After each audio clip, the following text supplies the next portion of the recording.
अपनी पत्नी की भरी हुई आंखें और उसके चेहरे पर हैरानी के भाव देख भ्रमित सा लकड़हारा असमंजस में खड़ा एकटक उसे देखे जा रहा था। उसने जब अपनी पत्नी से पूछा कि ऐसा क्या है इस चिट्ठी में जो तुम इतनी हैरान हो, तब राजकुमारी अपने पति को भी पूरी सच्चाई से अवगत करवाती है। पूरी बात सुन लकड़हारा भी स्तब्ध सा खड़ा रह गया। उसका मुंह खुला का खुला रह गया। उसे विश्वास ही नहीं हो रहा था कि वो इतने बड़े राजा का बेटा है। कुछ देर तक कमरे में भारी सन्नाटे के बाद सन्नाटे को तोड़ती हुई राजकुमारी अपने पति से बोली, देख क्या रहे हो, तैयारी करो, हम कल सुबह होते ही तेजगढ़ के लिए निकलेंगे। अगले दिन सुबह होते ही अत्यधिक प्रसन्नता के साथ राजकुमारी और उसका पति तेजगढ़ के लिए चल पड़ते हैं। लकड़हारे के मन में ढेरों विचार एक साथ चल रहे थे। क्या उसका पिता उसे पहचान पाएगा? क्या वो उसे अपनाएगा?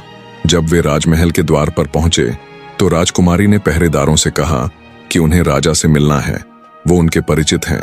पहरेदारों ने अंदर खबर पहुंचाई, मेरे परिचित। दुविधा में पड़ते हुए राजा वीरेंद्र ने उन्हें अंदर बुलाने को कहा।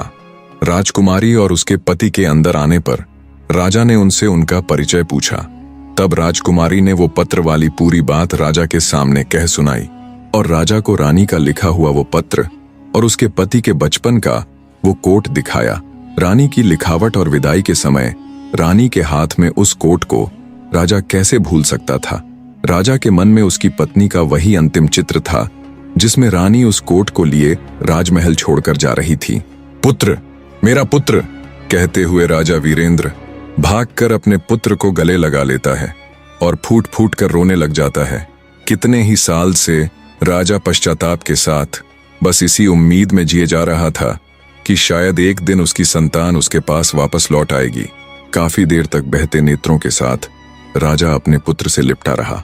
आज राजा को न केवल उसका पुत्र मिला था, न केवल उसे उसके राज्य का उत्तराधिकारी मिला था, न केवल उसे उसकी वंश बेल को आगे बढ़ाने वाला मिला था, बल्कि आज उसे मिला था सालों से रानी के दुख और पश्चाताप में जल रहे उसके हृदय को शांत करने वाला उसका अपना खून, उसका अपना बेटा। राजा वीरेंद्र प्रताप बड़ी ही खुशी के साथ अपने बेटे, अपने पुत्र को अपना उत्तराधिकारी चुनते हुए उसे सब कुछ सौंप देते हैं और स्वयं तीर्थ के लिए चले जाते हैं। लकड़हारे के साथ साथ राजकुमारी का भाग्य भी अब पूरी तरह से बदल चुका था। ये जो कुछ भी हुआ, इसे भगवान की मर्जी कहो, उनका चमत्कार कहो, पर वहीं दूसरी तरफ राजकुमारी की दोनों बड़ी बहनें जो रहीश घरानों में ब्याही गई थीं, उनका व्यापार में बहुत सा नुकसान हो जाता है।